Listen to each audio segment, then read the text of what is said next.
का शो था या पीएलएफ का शो था, आपने गिफ्ट भी माशाल्लाह बहुत अच्छा गिफ्ट दिया था, अगर आप खुद ही बताएं। अस्सलाम वालेकुम दोस्तों, क्या हाल है? ठीक है, उम्मीद करते हैं कि आप खैर खैरियत से होंगे। आज एक नई वीडियो के साथ हाजिर हैं। बैठे देख रहे होंगे आप, ये मेरे उस्ताद जी हैं माशाल्लाह से। बैठे आए थे, इनके पास थोड़ी सी डिस्कशन हो रही थी, तो मैंने कहा चलो आप दोस्तों को भी आज अपने उस्ताद जी का तारुफ करवाएं और इनकी से थोड़ी सी चंद मसले जो न्यू फेंसर के साथ आ रहे हैं, हमने भी इन्हीं से सीखा है, आप लोगों को भी बताएं। उसने आदि भाई क्या हाल है? ठीक है, खैरियत से? जी अल्लाह का शुक्र है। फिर आप अपना तारुफ तो करवाएं दोस्तों को। बिस्मिल्लाहिर्रहमानिर्रहीम। मेरा नाम मोहम्मद आतिफ इकबाल है। मैं बेसिकली साहिवाल से बिलोंग करता हूँ और यहाँ पे रावलपिंडी में शिफ्ट हुए मुझे 1 ईयर हुआ है। लाइक लास्ट ब्रीडिंग सीज़न आप कह लें कि मैंने अपना यहाँ पे आके हैंडल किया है, अब दूसरा यहाँ पे चल रहा है। तो उसमें ये है कि 5-6 साल हो गए हैं मुझे इस फील्ड में। तो अल्हम्दुलिल्लाह जितना सीखा है, दोस्तों से रिसर्च की है, स्टडी की है, उसके मुताबिक जितना होता है इंशाल्लाह इन जैसे भाइयों को जो भी भाई रब्ता करता है तो कोशिश करते हैं कि अपने नॉलेज के हिसाब से जो गाइड बेहतर कर सकें वो करें और करना भी चाहिए। बिल्कुल जी जी हाँ जी। और आदिल भाई के क्या क्या ब्रीड करवा चुके हैं और क्या क्या करवा रहे हैं, या लव बर्ड भी हैं या बड़े बर्ड्स की तरफ भी आप गए थे, या कोई इस तरह फिंच वगैरह या जावा वगैरह, या सिर्फ लव बर्ड ब्रीड करवा रहे हैं? नहीं, मेरे पास शुरू से लव बर्ड पे ही मैंने वर्किंग शुरू की थी। सही। आज से 6 साल पहले तो लव बर्ड पे ही हूँ और अल्हम्दुलिल्लाह लव बर्ड की ऑलमोस्ट तमाम म्यूटेशंस जो हैं वो ब्रीड करवा रहा हूँ। हाँ जी। तो आप नए आने वाले फैंसी को क्या कहते हैं कि जब वो स्टार्ट लें तो हाई म्यूटेशन से स्टार्ट लें या बेसिक बर्ड से करना चाहिए? किस तरह आप थोड़ा सा गाइड करें ना देखने वालों को कि अगर आप इस हॉबी में आते हैं तो आपको कैसे स्टेप लेना चाहिए, कैसे स्टार्ट करना चाहिए इस काम को एज अ बिजनेस?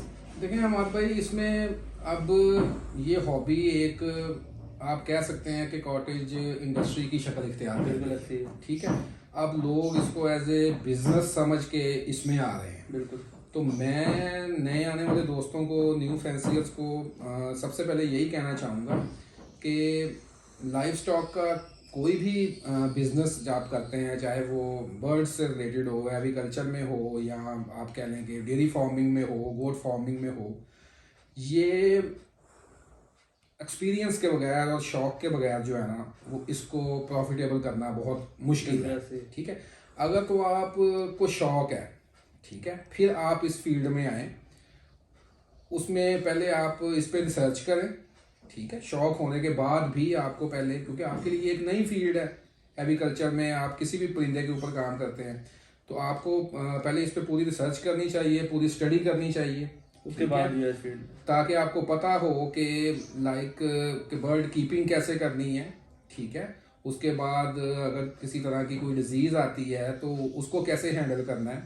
ठीक है, फिर ब्रीडिंग के हवाले से ब्रीड कैसे बर्ड की लेनी है, फिर इसको सेलिंग कैसे करनी है, परचेजिंग से लेके तो सेलिंग तक का जो तमाम प्रोसीजर है ये आपको पहले तो अपना होमवर्क इस पर करना चाहिए। फिर आपको अपने बजट के हिसाब से वो बजट जो अगर आपका खुदा न खासा लॉस में भी चला जाए तो आपको कोई परेशानी ना हो, जो एक्स्ट्रा बजट हो उसके हिसाब से मैं तो यही कहूँगा कि लो कॉस्ट बर्ड के साथ आपको 1 साल जो है वो वर्किंग करनी चाहिए।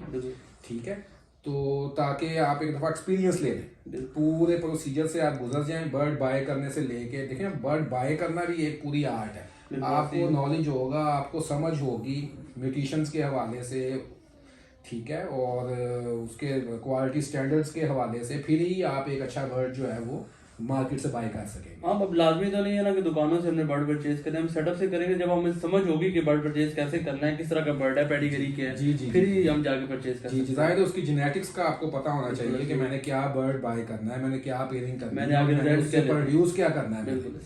ठीक है, तो ये सारी चीज़ें हैं, इस पर आप पहले स्टडी करें। नए आने वाले दोस्तों को मैं यही मेरा मैसेज है कि रिसर्च करें, उसके बाद फिर छोटे लेवल से इसके ऊपर आए और कोई भाई ऐसा हो आपको गाइड करने वाला। हाँ, उस्ताद जो जरूरी है इस ब्रीड में। मुझे भी माशाल्लाह से काफ़ी टाइम हो गए, 2018 से ब्रीड करवा रहा हूँ, पर मुझे भी कोई गाइड करने वाला नहीं मिला। बहुत टाइम के साथ साथ फिर आपको जब मार्केट में आते हैं तो अच्छे लोग बहुत कम ही मिलते हैं, तो ढूंढने पड़ते हैं। आपको जब मिल जाए तो उनके साथ चलना भी पड़ता है।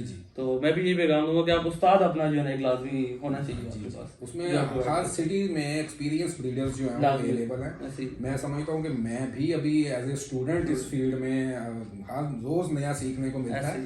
तो मेरे से भी सीनियर रावलपिंडी इस्लामाबाद में सीनियर ब्रीडर्स यहाँ पे माशाल्लाह बड़े अच्छे तरीके से सक्सेसफुली इसको ब्रीड करवा रहे हैं लव बर्ड को। तो जिस सबसे मिलें, आएँ जाएँ, देखें, समझें, ठीक है। फिर जो आपको बेहतर लगे, अच्छा लगे, जिसके साथ आपकी अच्छी अंडरस्टैंडिंग हो, उस भाई के साथ आप राब्ते में रहें, ताकि वक्तन फ़वक्तन अगर आपको किसी चीज़ की ज़रूरत हो तो देखें, थ्योरी होती है, प्रैक्टिकल होता है। जब एक बंदा प्रैक्टिकल में से गुजरा होता है, उसको बहुत सारी ऊंच नीच का जो है वो अंदाज़ा हो जाता है।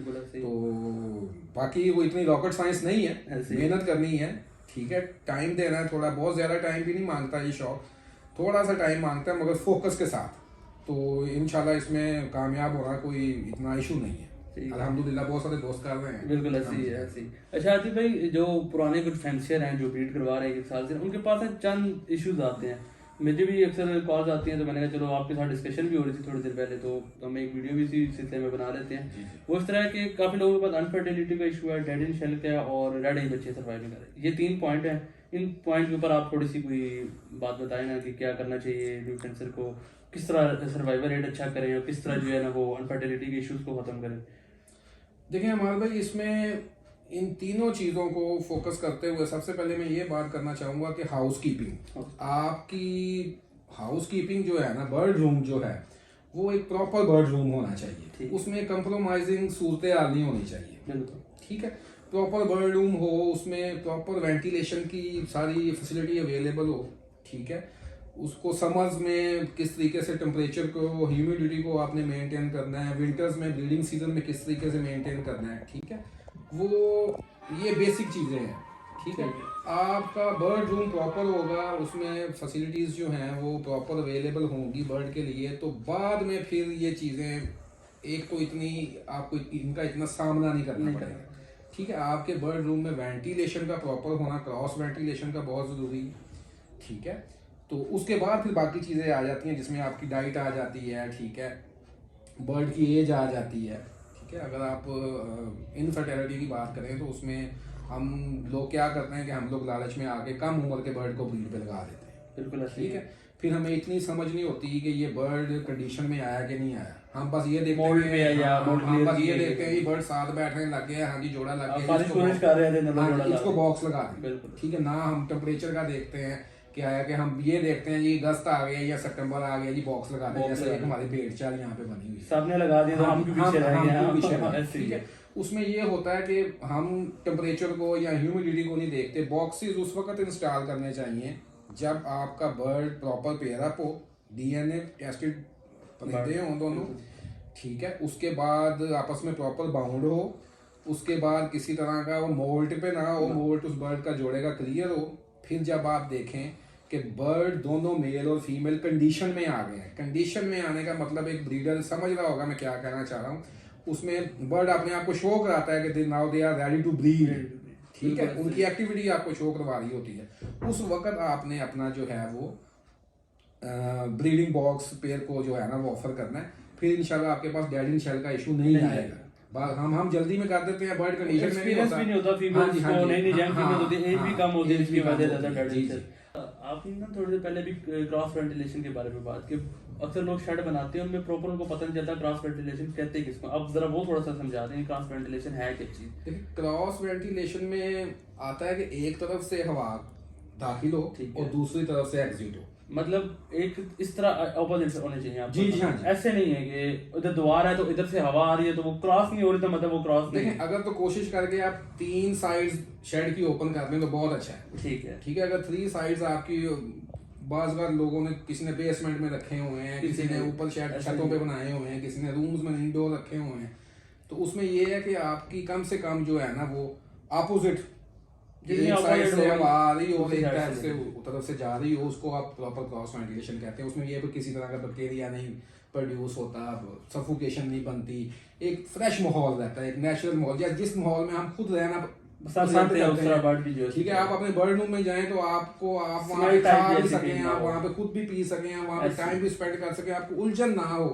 वो माहौल जो है ना वो एक आइडियल माहौल आई है थिंक जिसमें ये रीजन बनती है वो डेड इन शेल्स की भी और जी बच्चे हाँ मरने की भी जो mortality है ना। जी हाँ डेड इन शेल में ये होता है कि जब सफोकेशन हो जाती है अंदर प्रॉपर फ्रेश एयर नहीं आती, ठीक है, तो उसकी वजह से डेड इन शेल का बहुत इशू बनता है। ह्यूमिडिटी कंट्रोल ना और ह्यूमिडिटी बहुत ज़्यादा एक्सीड कर जाए, जैसे आपको पता होगा कि मिनिमम 45 और जो हाईएस्ट है वो 70, इसके इन बिटवीन आपकी ह्यूमिडिटी जो है ना वो रहनी चाहिए, ठीक है। तो उसको अगर आप एक्सीड हो जाती है या वो कम हो जाती है 45 से, फिर भी डेड इन शेल का इशू आता है।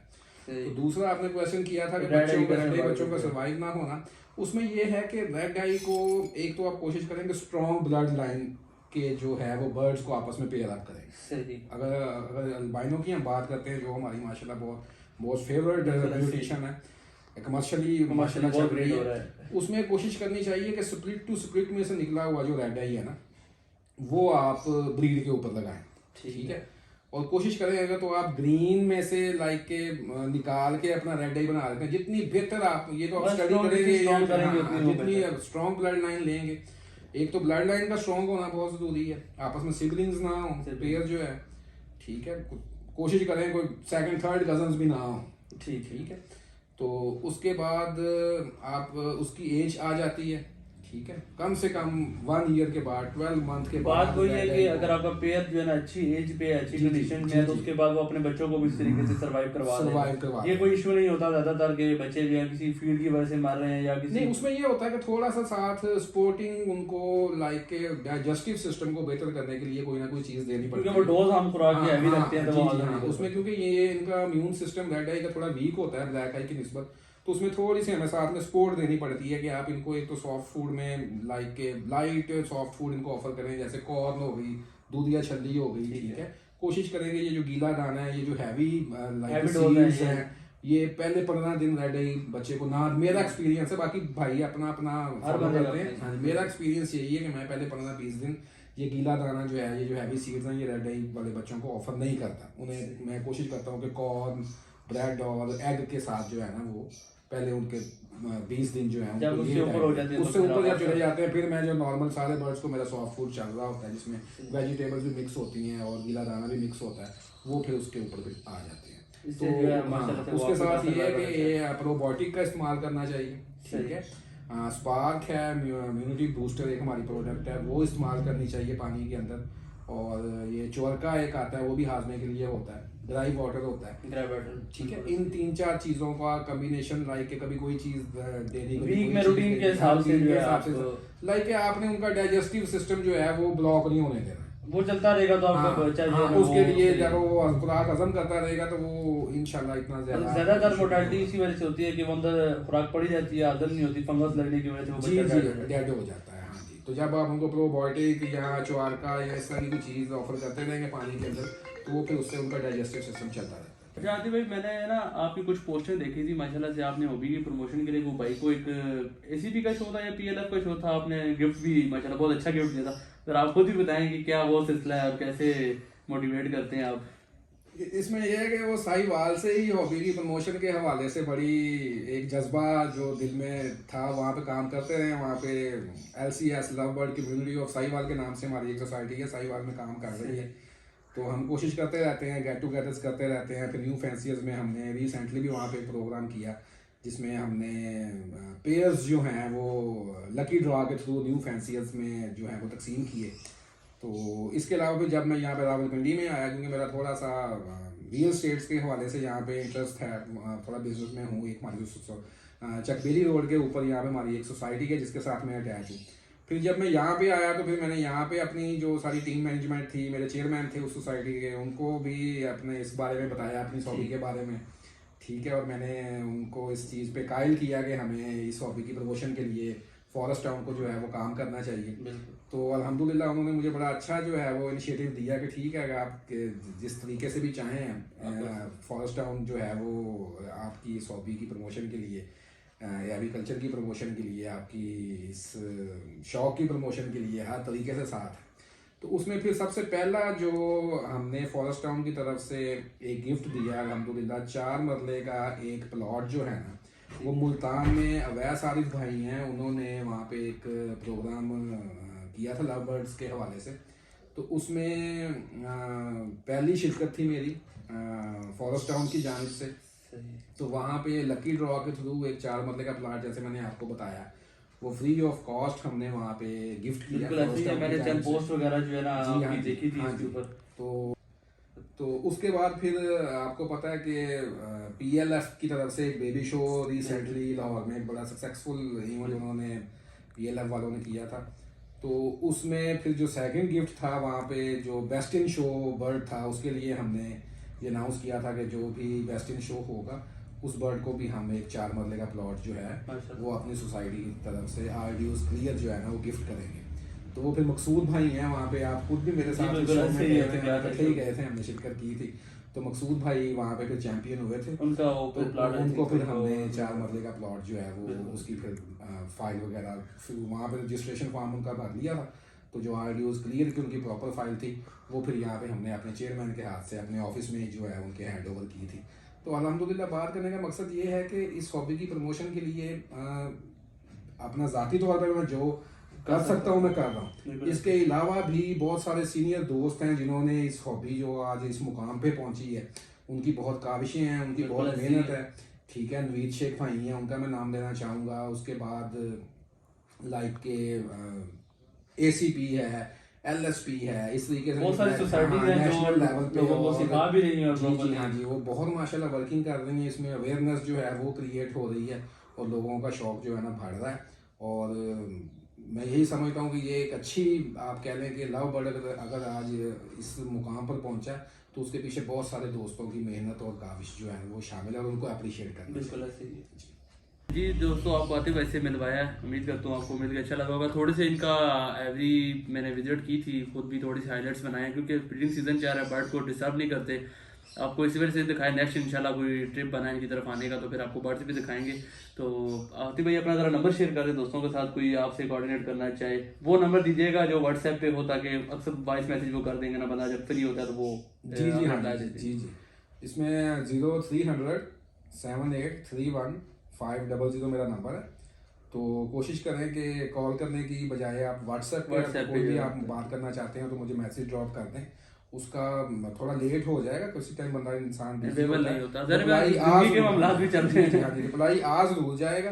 तो उसमें आप इंशाल्लाह बेफिक्र रहें, क्योंकि मैं इस चीज़ पे बिलीव करता हूँ कि इल्म जो है, नॉलेज जो है वो बांटने से बढ़ता है।